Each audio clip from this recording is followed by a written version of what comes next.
Anand Group is India's one of the largest automotive part manufacturers. Now you have set up a new strategy. You are diversifying into, if I'm not wrong, engine oil and car care products. Could you please tell us what is this? Well, we've just announced today a tie-up with one of the very important players in this field. It's called Liqui Moly. It is a global player, which is a German company. It is into car care products, into additives and different kind of oils. So we are going to be basically acting as their national distributors and channel partners, in India. Basically for aftermarket, but in addition to aftermarket, we will be also selling these products to, let's say, large OEMs for their OES segment. Eventually, we may also help Liqui Moly to also sell these products to the OEMs for the OE segment. But currently, we'll do that step by step. Current scope will be aftermarket and OES segment for So it will this be product. completely imported, or you will produce it here? Yeah, the idea is that Liqui Moly is actually having a big reputation for their product standards and product quality. All the high performing cars globally, like whether it's Mercedes or BMW, Audi and Volkswagen and a lot of German cars, they are having basically Liqui Moly products. So those are designed to the standards there. So currently, I think Liqui Moly follows a policy where all the basic formulations are done in Germany. But here, obviously, we'll get those formulations in bulk from Liqui Moly. From Germany, because they don't right now, so far they've not had any manufacturing setup other than in Germany. They've got large plants in Germany where they produce these formulations, so we'll get exactly the same formulations as they are in Germany, and we will basically be doing some churning and packaging them in smaller packaging, and we'll be doing the marketing and distribution of that. Anand Group has been, focusing on automotive aftermarket in the last few years, if we say. So, how has been the progress? You have brought in your own new brand with Value, if I am not Yes, wrong. you're What is right, the next you're right. level of progress in this direction? Well, I think it's aftermarket always is a very good opportunity. Of course, as we look at it, we are,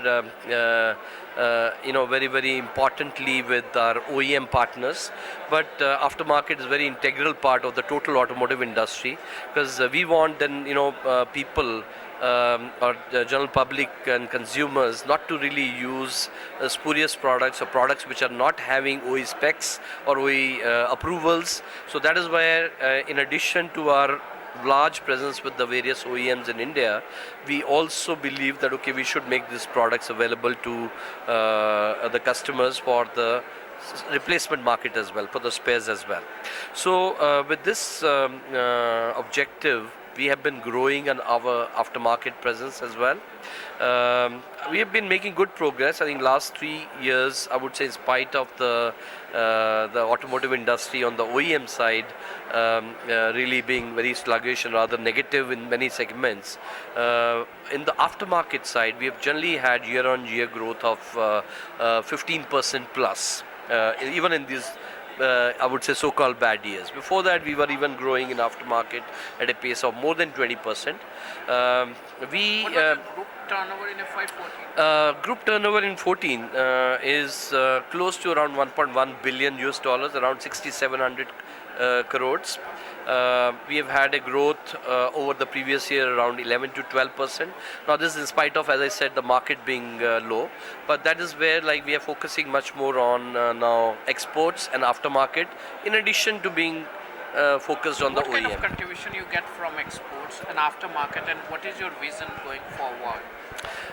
Well, I think what we really want to do is, because to really insulate ourselves from some of these business cycles which do come in in case of OEM supplies when we have to make.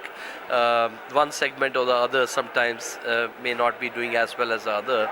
So here to diversify and to really insulate ourselves, provide better risk coverage, we are wanting to expand more and more into aftermarket and exports. Exports, because we are a joint venture model, we have some limitations where we can't just be very free to export. So we do leverage India for our foreign partners, and we want to export through them much more. And that is where this Make in India is a very big, I would say, benefit to even companies like us, where our partners also, once we are able to be more competitive manufacturing in India, they will be relying more and more on us to be the manufacturer here, to be exporting back to them. So we are on export side, let me say, we are growing through our partners by being a manufacturer of choice compared to their manufacturing in Europe or US or other parts of the world. Some of the products we could manufacture much more economically here, so we are exporting back to them. That's one of the ways of our growth in exports. Other ways, and in certain product lines we are free to export. For instance, Gabriel shock absorbers.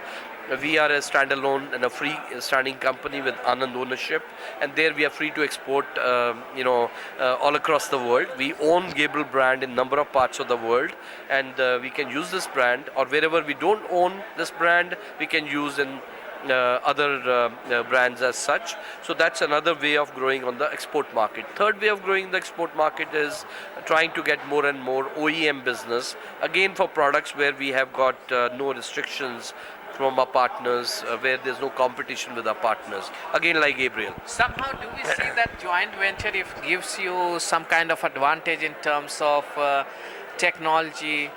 Does it also sometimes restrict you in terms of business expansion, and how are you dealing with this? Because you see, I've been talking to you people for past 2 years. I've seen that you had aspirations to grow your exports, but there has been some kind of hindrance. How are you dealing with this? Okay, so yes, I think let me just complete my answer to the previous question first before I come to this question. So I was saying about our growth plans in addition to OEM. So it's both aftermarket and exports. So I just completed my answer on the export side.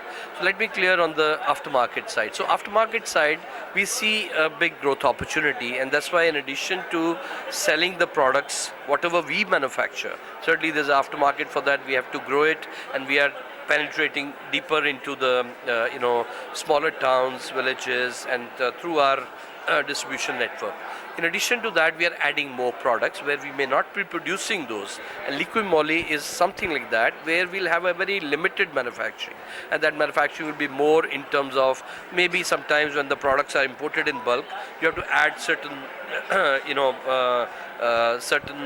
ingredients to dilute them or to churn them around, and tend to put them into smaller packaging and then supply. So one way is that adding products which we don't manufacture, but from good manufacturers who don't have the reach which we have in terms of our distribution network. So that is what we are growing, and our projection is that on the aftermarket side we should continue to grow, I would say 20% plus year on year.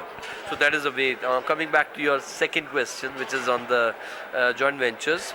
Well, I think that is the model which we have worked on for many years. That's what is a core strength which Anand brings in, and that's why we become a partner of choice whenever new companies come into India and they are looking for a reliable partner. And that's how a partnership with Liqui Moly also happened. Let me say Liqui Moly was in a relationship. They had a partner earlier 2 years ago. They withdrew from Indian market because they felt that relationship was not going anywhere. That partner they could not really rely very much on. So first of all, by being in partnerships and being known as a good partner, we become a partner of choice for new companies coming in, because we understand how to sustain a partnership. Okay, so while your question is that sometimes it is restrictive, well, you can say that yes, it is restrictive sometimes, that you are not very free to go across and sell to anywhere in the world.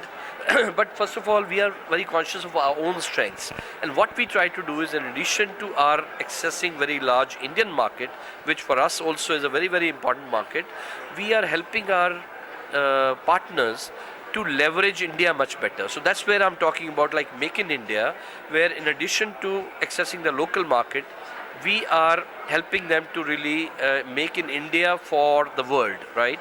And where if there's a relationship of trust which is existing, they can rely on us. Second is we are doing this by doing global sourcing, which means that we are now sourcing a lot of products, a lot of components for the global requirement. That's also the way we are increasing our exports. Third way is, for instance, design and engineering services, where in number of our joint ventures, we have set up design engineering services where they were doing the same work overseas at 4 times or 3 times the cost. Okay, by setting up this venture within our joint ventures, we've been able to now give them a win-win situation where they can save a lot of costs, but it also results in a export for our joint ventures. So exports which have been in the last 2-3 years only around 8 to 9% of our total sales. This year, for instance, they are going to be close to around 12% of our total sales.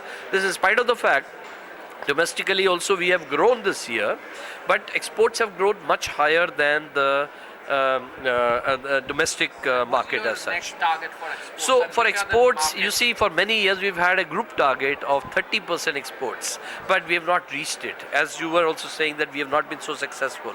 The reason was, for many years, last 3-4 years, particularly Europe has been very depressed. So there was a constraint in terms of our exporting, because many of our partners, they felt that their own capacities, what they had in Europe or in the US or in other countries, they were not fully utilized. So their first priority was to save jobs there and utilize their capacities, and their priority was not to source from India at that point of time. But now that US is doing very well now as a market, and Europe is now coming back, it's more stable.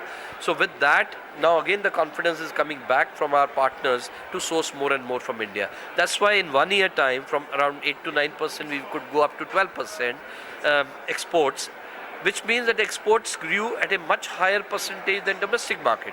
Now, that's going to be always a very difficult target. 30% is a very important target for us, which is what When do you think you will be able to which is what our founder chairman laid it down. Why we adopted that target was it keeps us very agile and keeps us cost effective on a global scene. And from global scene, if you have to if you have to be a supplier of choice and you are able to satisfy global customers, then you can be really a very competitive manufacturer even in India. So for us, 30% target is important.